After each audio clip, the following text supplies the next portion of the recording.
بسم اللہ الرحمن الرحیم۔ حسد کسے کہتے ہیں؟ کسی سے نعمت کے چھین جانے کی تمنا کرنا یا یہ خواہش کرنا کہ فلاں شخص کو یہ نعمت نہ ملے، اس کا نام حسد ہے۔ لقمان حکیم سے پوچھا گیا، کیا کوئی چیز یا لمحہ موت سے بھی زیادہ تکلیف دہ ہوتا ہے؟ تو حکیم لقمان نے فرمایا، ہاں، جب کوئی شریف انسان کسی مجبوری میں کسی کم ظرف انسان کے آگے دستے سوال دراز کرے۔ پانی اور نماز ایک جیسے ہیں، پانی محتاج نہیں پینے والوں کا اور نماز محتاج نہیں پڑھنے والوں کی، دونوں کے لیے پیاس ضروری ہے۔ زندگی میں سکون اپنی مرضی پوری کرنے سے نہیں، اللہ کی مرضی پوری کرنے سے آئے گا۔ اگر انسان اپنی انگلیوں کا استعمال اپنی ہی غلطیوں کو گننے کے لیے کرے تو دوسروں پہ انگلی اٹھانے کا وقت ہی نہ ملے۔ اللہ تعالیٰ کی طرف سے مصائب تنبیہ کے لیے آتے ہیں، یہ عین رحمت ہوتے ہیں تاکہ تجھے غفلت سے بیداری حاصل ہو۔ ماں باپ کے ساتھ آپ کا سلوک ایسی کہانی ہے جو لکھتے آپ ہیں لیکن آپ کی اولاد آپ کو پڑھ کر سناتی ہے۔ حضرت علی رضی اللہ تعالیٰ عنہ نے فرمایا، جب دل گھبرائے تو علم نشرح پڑھ لیا کرو، بے شک ہر مشکل کے بعد آسانی ہے۔ کسی کی پہچان علم سے نہیں ہوتی بلکہ ادب سے ہوتی ہے، کیونکہ علم تو ابلیس کے پاس بھی بہت تھا لیکن وہ ادب سے محروم تھا۔ اے انسان، ہر راز کسی نہ کسی وقت ظاہر ہو کر رہتا ہے، اسی لیے بدی کا بیج نہ بو کیونکہ وہ ضرور اگے گا۔ مولانا رومی فرماتے ہیں، تیرا نفس خونخوار شیر سے بھی زیادہ خطرناک ہے جسے تو اندھے پن میں فریب خوردہ ہو کر اور گائے سمجھ کر پال رہا ہے۔ اپنے آپ کو چھوٹا نہ سمجھو، تم بے خودی کی عالم میں خود ایک کائنات ہو۔ عشق رسول صلی اللہ علیہ وسلم کی خاص بات یہ ہے کہ اگر سرکار صلی اللہ علیہ وسلم کی محبت میں آنسو نکلیں تو بندہ خود بخود قرب پروردگار کی طرف جاتا رہتا ہے۔ تمہاری روح کے لیے اس سے بڑھ کر کوئی مرض نہیں کہ تم خود کو کامل سمجھنے لگو۔ جب آپ رب سے محبت کرتے ہیں تو وہ آپ کے دلوں میں انہی لوگوں کو بسنے دیتا ہے جو آپ کی محبت کے اہل ہوں۔ جاپانیوں میں ایک کہاوت مشہور ہے، آپ کے 3 چہرے ہوتے ہیں، پہلا چہرہ جو آپ دنیا کو دکھاتے ہیں، دوسرا چہرہ جو آپ اپنے خاندان اور دوستوں کو دکھاتے ہیں، تیسرا چہرہ جو آپ کبھی کسی کو نہیں دکھاتے، وہی آپ کا اصل چہرہ ہوتا ہے۔ ہمیں پتہ بھی نہیں ہوتا کہ ہمارا رب ہمیں کس کس مقام پر گرنے سے پہلے ہی تھام لیتا ہے۔ نرم دل لوگ ہمیشہ دھوکہ کھاتے ہیں کیونکہ وہ غلط لوگوں پر بھروسہ کرتے ہیں۔ ہم ایسے منافق لوگ ہیں کہ کسی کی تکلیف کو اس کے گناہوں کی سزا سمجھتے ہیں اور اپنی تکلیف کو آزمائش۔ خاموش رہو، صرف خدا ہی تمہارے دل کا بوجھ ہلکا کر سکتا ہے۔ دوسروں کے سہارے جینا چھوڑ دیں کیونکہ آپ پیدا ہی کھڑا ہونے کے لیے ہوئے ہیں۔ غور و فکر کرو اور خود کو مکمل بنانے کی کوشش کرو تاکہ دوسروں کا کمال تمہیں غمگین نہ کرے۔ مولانا رومی فرماتے ہیں، میں نے خدا سے کہا، میں تمہیں جاننے سے پہلے نہیں مرنا چاہتا۔ خدا نے جواب دیا، جو مجھے جان گیا وہ کبھی نہیں مرتا۔ اگر میرا علم مجھے انسان سے محبت کرنا نہیں سکھاتا تو ایک جاہل مجھ سے 1000 درجہ بہتر ہے۔ اللہ تعالیٰ جب کسی بندے سے ناراض ہوتا ہے تو اسے پاکیزہ لوگوں کی عیب جوئی میں مشغول کر دیتا ہے۔ غم نہ کرو، کھوئی ہوئی چیز کسی دوسری صورت میں واپس مل جاتی ہے۔ لوگوں کی باتیں پتھروں کی طرح ہوتی ہیں، ان کو پیٹھ پر لاد لوگے تو یہ پیٹھ ٹوٹ جائے گی، ان کو اپنے قدموں تلے ایک برج بنا لو تو ان پر چڑھ کر بلند ہوتے جاؤ۔ اگر تم قرآن کو آنکھوں سے دیکھو تو الفاظ نظر آئیں گے، دماغ سے دیکھو گے تو علم نظر آئے گا، دل سے دیکھو گے تو محبت نظر آئے گی، اگر اپنی روح سے دیکھو گے تو تمہیں خدا نظر آئے گا۔ سقراط سے پوچھا گیا، موت سے بھی سخت تر کوئی چیز ہے؟ جواب دیا زندگی، کیونکہ ہر قسم کے رنج و مصیبتیں زندگی میں ہی برداشت کرنی پڑتی ہیں اور موت ان سے نجات دلاتی ہے۔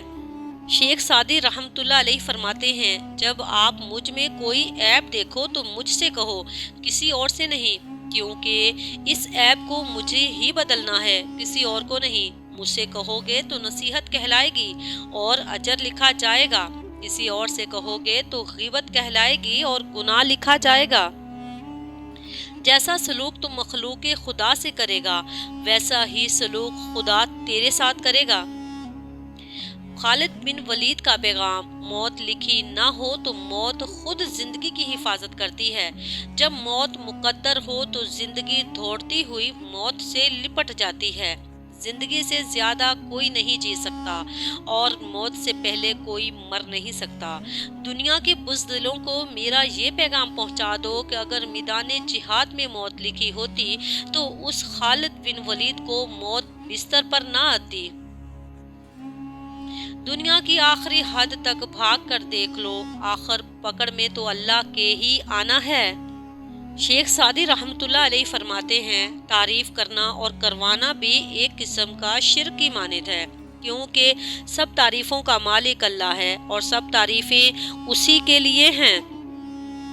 بچہ بھی جانتا ہے جب تک نہ روؤں گا دائیا دوڑ کر نہ آئے گی، لیکن عاقل بالغ انسان یہ نہیں سمجھ رہا کہ رحمت خدا بندی بغیر آہوزاری کے متوجہ نہیں ہوتی۔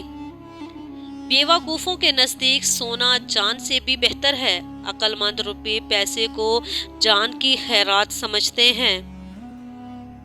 مولانا جلال الدین رومی فرماتے ہیں کہ اگر بادشاہ تمہیں کسی ملک میں ایک مخصوص کام کے لیے بھیجے مگر تم اس کام کی بجائے 100 دوسرے کام سر انجام دو تو یہ ایسے ہی ہے کہ تم نے کچھ بھی نہیں کیا۔ اسی طرح اس دنیا میں ہر شخص ایک مخصوص کام کے لیے بھیجا گیا ہے جو اس کا مقصد حیات ہے، اگر وہ اس کام کو نہ کرے تو اس نے کوئی کام نہیں کیا۔ اپنے آپ کو بے نام و نشان اور عاجز و مساکین بنا کر رکھو تاکہ شہرت سے یہ حالت تم کو دور رکھے، کیونکہ شہرت سے گوشہ عافیت چھن جاتا ہے اور شہرت بہت سی بلائیں اپنے ساتھ لاتی ہے۔ کھٹکھٹاؤ وہ دروازہ کھول دے گا، مٹ جاؤ وہ سورج کی طرح چمکا دے گا، جھک جاؤ وہ آسمانوں جتنا بلند کر دے گا، کچھ بھی نہ ہو وہ تمہیں سب کچھ بنا دے گا، اس کے ہو جاؤ وہ اپنا بنا لے گا۔ لوگ سمجھتے ہیں بت صرف پتھر کی مورتی کا نام ہے۔ ہر وہ چیز جو آپ کے دل میں اللہ سے زیادہ اہمیت اختیار کر جائے وہی آپ کا بت ہے۔ دنائی کا تعلق بالوں کی سفیدی سے نہیں، عقل اور تجربے سے ہے۔ دل سیاہ ہو تو داڑھی کے سفید بالوں کی کیا وقت۔ صلی اللہ علیہ وسلم، تم حالات کی بات کرتے ہو، میں نے تو درود شریف سے تقدیروں کو بدلتے دیکھا ہے۔ وہ مان جاتا ہے، یہ اس کی خوبصورت صفت ہے، ہم مجبور ہو کر بھی اس کی نہیں مانتے، وہ با اختیار ہو کر بھی ہم سے مان جاتا ہے۔ رشتوں کی رسی کمزور تب ہوتی ہے جب انسان غلط فہمی میں پیدا ہونے والے سوالوں کا جواب بھی خود ہی بنا لیتا ہے۔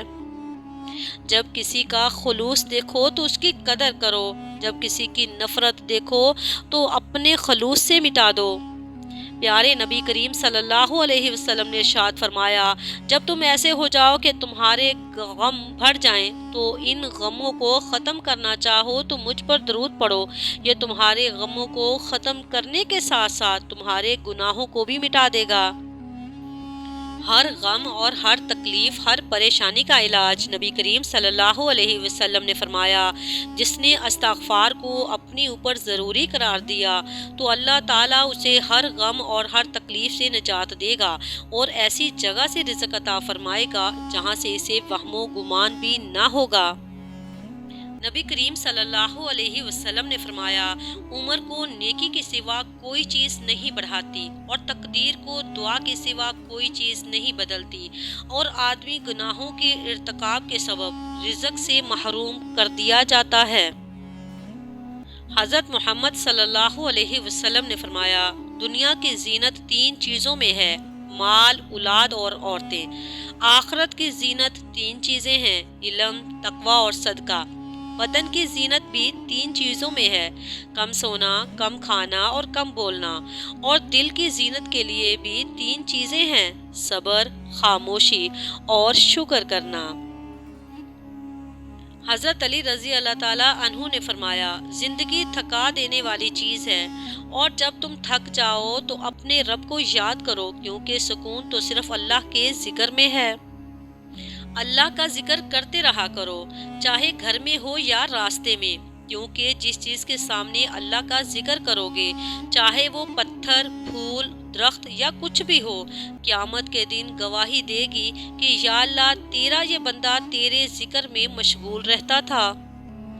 قبر گوشت اور چربی تو کھا جاتی ہے، مگر ایمان نہیں کھا سکتی۔ حضرت علی رضی اللہ تعالیٰ عنہ نے فرمایا نماز پڑھا کرو، کیونکہ کوئی ملے نہ ملے اللہ مل جاتا ہے، جب اللہ مل جاتا ہے تو سب مل جاتا ہے۔ نبی کریم صلی اللہ علیہ وسلم نے فرمایا اگر تم ہمیشہ باوضو رہنے کی استطاعت رکھو تو ایسا ہی کرو، کیونکہ ملک الموت جس بندے کی روح وضو کی حالت میں قبض کرتا ہے اس کے لیے شہادت لکھ دی جاتی ہے۔ نبی کریم صلی اللہ علیہ وسلم نے فرمایا دوسروں کی عورتوں سے دور رہو، تمہاری عورتیں بھی پاک دامن رہیں گی۔ اپنے والدین کے ساتھ حسن سلوک کرو، تمہاری اولاد بھی تم سے حسن سلوک کرے گی۔ اے اللہ جو میرے مقدر میں نہیں لکھا اس کی کوشش اور تمنا میں مجھے مبتلا نہ کرنا، اور جو میری تقدیر میں لکھ دیا ہے اسے میرے لیے آسان کر دینا۔ موت کی طرف سفر تیزی سے جاری ہے، نہ دن کا پتہ چل رہا ہے، نہ مہینے کا، نہ سال کا۔ اللہ تعالی ہم سب کو اہدنا الصراط المستقیم پر چلنے کی توفیق عطا فرمائے، آمین ثم آمین۔